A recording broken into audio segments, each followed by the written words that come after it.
This is the Polaris P825 Sport Robotic Pool Cleaner. I set it up on a Saturday morning and put it straight to work in my inground pool that's just under 40 feet. I wanted a clear, honest take. No prep, no fancy staging, just a real run and what I noticed in this video. Setup took a few minutes. It runs independently, so I didn't need a dedicated suction port or booster pump.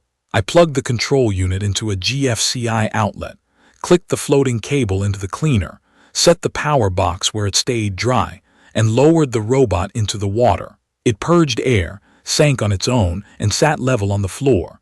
I pressed start and it got to work right away. There's a surface control setting on the power box with levels from 1 to 4 to match pool surfaces. I use a vinyl liner, which is a smoother surface, so I set it to the gentler side.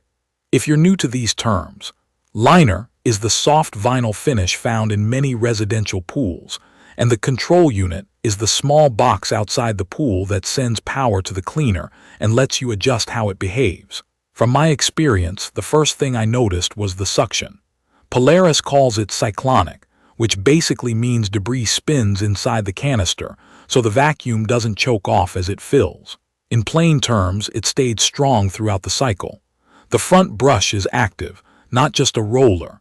It scrubbed that faint algae film and the gritty dust that settles after windy days.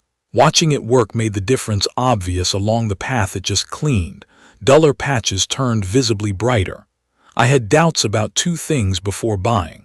I worried the tracks might scuff my liner, and I worried the cable would tangle. After multiple runs, the tracks left no marks on my pool, and they gave the cleaner the grip to do the wall climb it's known for.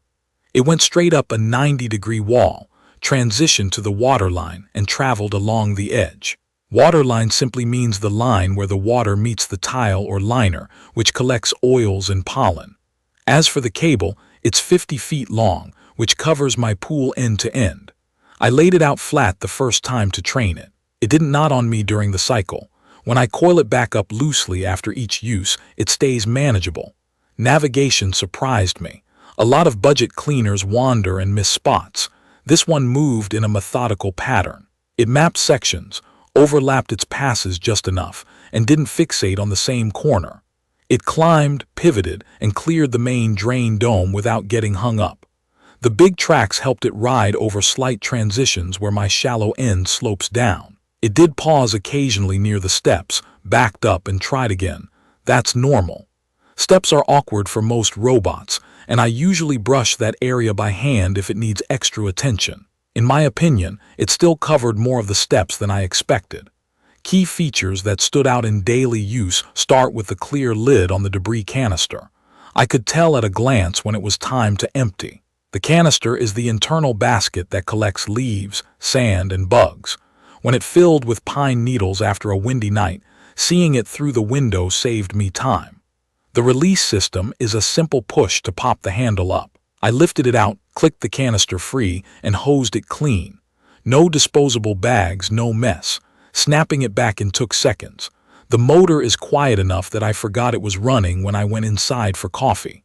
I didn't have to shout over it, and that matters when I want a calm backyard. Cleaning speed felt solid for my pool size. A single cycle took around 2 hours and left the floor clear, the walls bright, and the water line improved.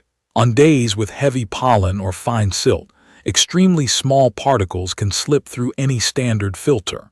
Rinsing the canister and running a shorter second cycle got the last haze out. If you're new to this, that's normal pool care. Very fine dust is stubborn. As a small habit, I shake the robot gently underwater before I lift it out so it drains. That makes it lighter and easier on my back. I also tested how it handled odd obstacles. It rolled over the drain cover and a vacuum head I forgot to pull, then kept going. The handle made retrieval simple. It didn't flop around at the surface like some robots. Anchoring the control unit on the caddy would be ideal if you get the bundle with the stand. I used a dry spot on the deck and it worked just fine. From my experience, power draw is modest. I can run a cycle and still feel like I've spent less energy than running my main pump for hours. I'd still keep the pool chemistry balanced and brush occasionally. No robot replaces basic care. but this one cut my manual vacuuming to almost nothing. It's perfect for a routine weekly clean and for post-storm recovery when leaves and sand try to take over. I had a few small notes after longer use. The cable will remember curls if I wrap it too tightly, so I store it in loose loops. The waterline pass is effective, but if sunscreen buildup is heavy, I pair it with a quick hand scrub for a spotless finish. The canister is generous, and the clear lid helps, but when it's extremely full of wet leaves, it gets a bit heavy. That said, the easy-release design balances the weight well. In my opinion, this model earns its spot for how straightforward it is. No extra ports, no hoses to assemble, no guesswork about whether it's full. The tracks give it confidence on walls, and the smart pattern means I'm not babysitting it. The surface control setting is handy if your pool's surface is rough plaster or smooth vinyl. I leave mine on the smoother side and it grips without being aggressive. One more basic note for anyone new: keep the control unit dry and shaded, and don't plug or unplug with wet hands. That's just good pool safety. I'd recommend this for anyone with an in-ground pool up to 40 feet who wants less hassle. If your pool has a liner like mine, the gentler setting works well. If you've got lots of trees nearby, the canister handles leaves and seed pods, and the clear lid makes it easy to know when to empty. If you care about noise, it's quiet. If you're concerned about getting stuck, the tracks and the way it handles drains are reassuring. If your main worry is complexity, the start button and simple controls make the routine easy. In conclusion, the Polaris P825 Sport Robotic Pool Cleaner does what I need: reliable cleaning, real wall climbing, quiet operation, and maintenance that takes minutes, not effort. It isn't flashy. It's practical, which is exactly what I want in a tool I rely on every week. From my experience, it has reduced my manual work, kept my waterline tidier, and left the floor and walls consistently clean. It's perfect for regular upkeep, and for those times when wind or kids track an extra debris. In my opinion, the value is in the time it gives back and the consistency of the results. To learn more about the Polaris P825 Sport Robotic Pool Cleaner, please check the comments section. Thank you for watching.